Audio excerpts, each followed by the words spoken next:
మేడిగడ్డపై ఎల్ఎన్టీనే అడగండి, కాంట్రాక్టర్లు ఆఫీసర్ల వల్లే లోపాలని చెప్పేసి శ్రీనివాస్ గౌడ్ చెప్పడం జరిగింది.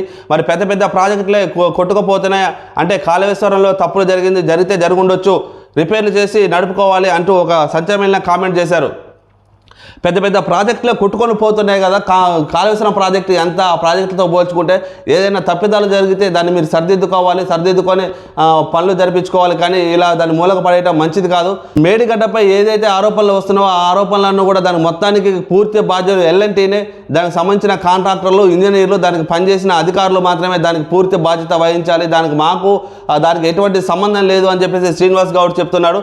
కాంట్రాక్టర్లలో ఆఫీసర్లు చేసే తప్పుల వల్ల ప్రాజెక్టుల లోపాలు తలెత్తడం సహజమని మాజీ మంత్రి శ్రీనివాస్ గౌడ్ అన్నారు. మేడిగడ్డలో కూడా అలాగే జరిగి ఉండొచ్చని చెప్పారు. వాటిని అలాగే వదిలేయకుండా రిపేర్లు చేయించుకొని నడిపించుకోవాలన్నారు. సోమవారం తెలంగాణ భవన్లో ఆయన మీడియాతో మాట్లాడారు.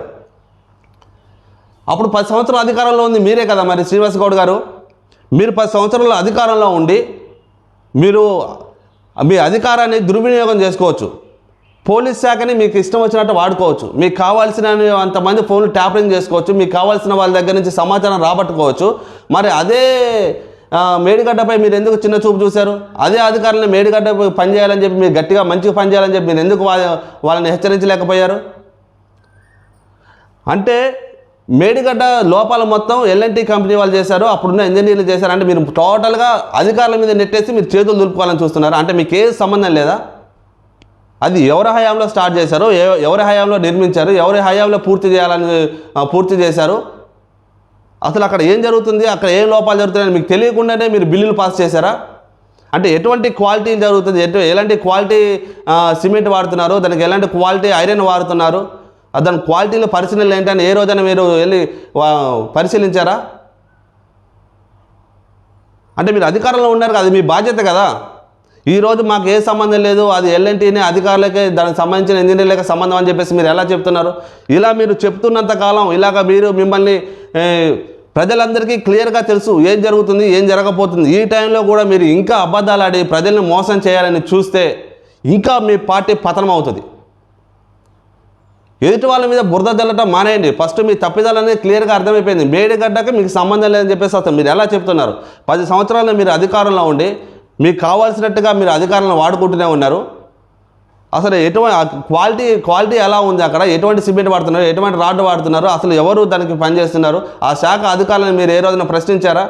అసలు అక్కడ ఏం జరుగుతుందని చెప్పేసి మీరు ఏ రోజైనా చూసారా? ఆ దిక్కు వెళ్ళి అసలు చూడటం చూసారా? ఈరోజు మాకు సంబంధం లేదని చెప్పేసి మీరు ఎలా అంటారు?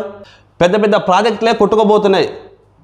అలాగే కాళేశ్వరంలో కూడా తప్పులు జరిగి ఉండొచ్చు అని చెప్పేసి మీరు అంటున్నారు. పెద్ద పెద్ద ప్రాజెక్టులో ఎక్కడ ప్రాజెక్టులు కొట్టకపోయినాయి? అసలు దేశంలో భారీ ఎత్తున నిర్మించిన ప్రాజెక్టులు ఎన్ని ఉన్నాయి? అసలు ఎన్ని ప్రాజెక్టులు కొట్టకపోయినాయి? అసలు ఎన్ని ప్రాజెక్టులు కుంగిపోయినాయి? ఒకసారి మీరు ప్రజలకు వివరించండి. ఒకసారి కాళేశ్వరం ప్రాజెక్టు మొదలుపెట్టి ఎంతకాలం అయింది? అప్పుడే దానికి గతి ఎందుకు పట్టింది? కారణం ఏంటి? క్వాలిటీ లోపమా, అధికార లోపమా, అప్పుడు గత ప్రభుత్వం మీ ప్రభుత్వం లోపమా? మరి ఈరోజు వచ్చి ఎల్ఎన్టీ సమస్యకే దానికి మాకు సంబంధం లేదని చెప్పేసి మీరు చెప్తున్నారు. అసలు ఆ వర్క్ని మీరు ఎల్ఎన్టీ సంస్థకి ఇచ్చింది ఎవరు? అంటే మీకు తెలియకుండానే ఎల్ఎన్టీ సంస్థ వాళ్ళు వచ్చి ఆ పని ప్రారంభించారా? మీకు తెలియకుండానే కాళేశ్వరం డిజైన్ రూపొందించారా? మీకు తెలియకుండానే పనులు స్టార్ట్ చేశారా?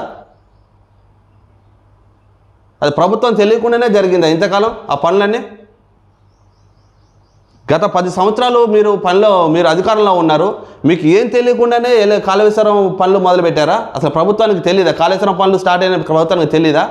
కాళేశ్వరం ప్రాజెక్టుకు సంబంధించిన వరకు ఏదైనా సరే పూర్తి బాధ్యత మీదే, మీ ప్రభుత్వానిదే.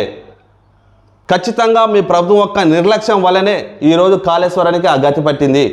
ఇది నిజమా కాదా? దీనికి మీరు సమాధానం ఇచ్చుకొని తీరాలి ప్రజలందరికీ కూడా. మీరు ఈరోజు చేస్తున్న వ్యాఖ్యలు చాలా హాస్యాస్పదమైన వ్యాఖ్యలు. మాకు సంబంధం లేదని ఈ మాట అన్నారో అది చాలా హాస్యాస్పదంగా ఉంది. ప్రజల్లో ఇంకా మీకు వ్యతిరేకత మొదలవుతుంది. ఒక పక్క కేటీఆర్ ప్రజల ముందుకెళ్ళి ప్రజల యొక్క ప్రేమ పొందాలి, ప్రజల్లో ఉండాలి, ప్రజల గురించి ఫైట్ చేయాలని చూస్తుంటే ఈ తరుణంలో మీరు ఇలాంటి వ్యాఖ్యలు చేస్తే ఇంకా చాలా దారుణంగా ఉంటుంది. ముందు పొజిషన్, మీ పార్టీ పొజిషన్ ఇంకా దారుణంగా ఉంటుంది. ఇంకా దారుణమైనగా గ్రాఫ్ పడిపోయే ఛాన్సెస్ ఉన్నాయి. దయచేసి ఇప్పటికైనా వాస్తవాలు మాట్లాడండి. దయచేసి ఇప్పటికైనా ప్రజల యొక్క ప్రేమ పొందాలంటే నిజాలు మాట్లాడండి.